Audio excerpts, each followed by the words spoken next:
If you've asked me a few days ago what I knew about England, I would have told you three things. Mr. Bean is from there, they have funny accents, and because of them, we have America.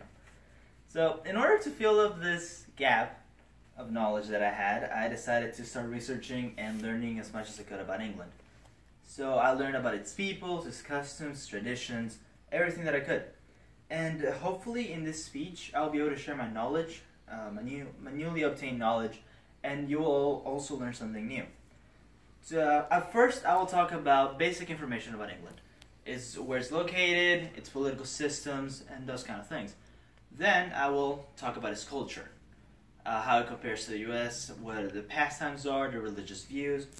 Then, I will talk about, lastly, I will talk about how they interact with each other, their family relationships, if they're traditional or if they're not.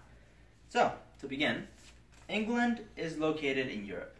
So it's specifically located in the western part of Europe, and it's separated from the mainland by the English Channel. Southern England and northern France have the English Channel running through, which is a small piece of water that separates them. So, when it comes to politics, England has a parliamentary constitutional monarchy. So, which is led by Theresa May, which is the Prime Minister. She's conservative-leaning. And ironically, for being a constitutional monarchy, they have no founding written constitution like the U.S. does. They also still have a royal family, hence monarchy.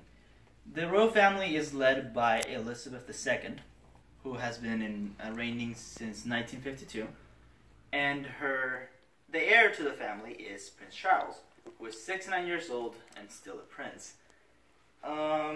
If it keeps going at the rate it is, Elizabeth is never going to die and Charles will never become king. So after talking a little bit about this geography and its politics, I would like to start on their culture. So their favorite pastimes is very much like the US. They love going to the movies, theaters, and watching TV. Project Britain estimates that 25 hours are spent per person watching TV. And if you compare by population, Britain has the highest attendance rates to movies of all the countries in the world. Another thing they like is going to church on Sundays. It's a very traditional thing for them to do. But don't let this fool you. They're not a very religious people, especially compared to the U.S.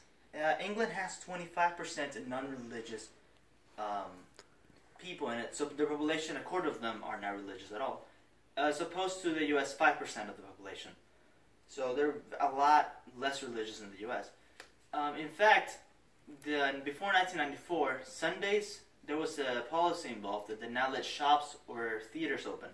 But as people became less and less religious, they needed something to do on Sundays, as it became a normal day of the week, and then this law was reviewed. Now that I've talked a little bit about their culture, how their religious views and their pastimes, I would like to get deeper into how they interact with each other and their families. So, they're very reserved people. They don't like hugging or kissing for a greeting unless you're really close to them, family member or such. And they also like simple greetings. They don't like, hey mate, or anything like that. They just like, hi, hey, hello, how you been? Nothing out of the ordinary. They don't like raising their voice in public or speaking with your mouth full of food or anything like that. You will actually be looked down upon if you do this as a foreigner or as a stranger in a place. Another thing they do is, in their families, is they used to be very traditional. They used to have, most of the families were led by two parents, and the husband used to be the main breadwinner. But at the end of the 20th century, things changed. The leader of the family now is either of the parents, and a lot of times both of them work. That is, if they have two parents. Because at the rate of things are going, single-parent families are about to become the norm in England. This is mostly due to the loss of religion. They don't really care about marriage anymore. So it is estimated by Project Britain that in the next few years, England will be most children will be born out of wedlock. That is all I have to say. So in conclusion, I would like to summarize what I have said. England is located in Europe. That's what I said first. And then their government system is a parliamentary constitutional monarchy, even though it doesn't have a founding constitution. Their culture is very much like the U.S. culture. They like going to church on the weekends, even though they're not as religious as the U.S. They like watching movies and television. And lastly, on their families, they have explained how their families are changing currently, and how they seem to how it's going to be very drastically different from the U.S. and how they were before. Hopefully, you have all learned something from this speech. At least, hopefully, you know more than I did when I started, and more than you did before I actually started the speech.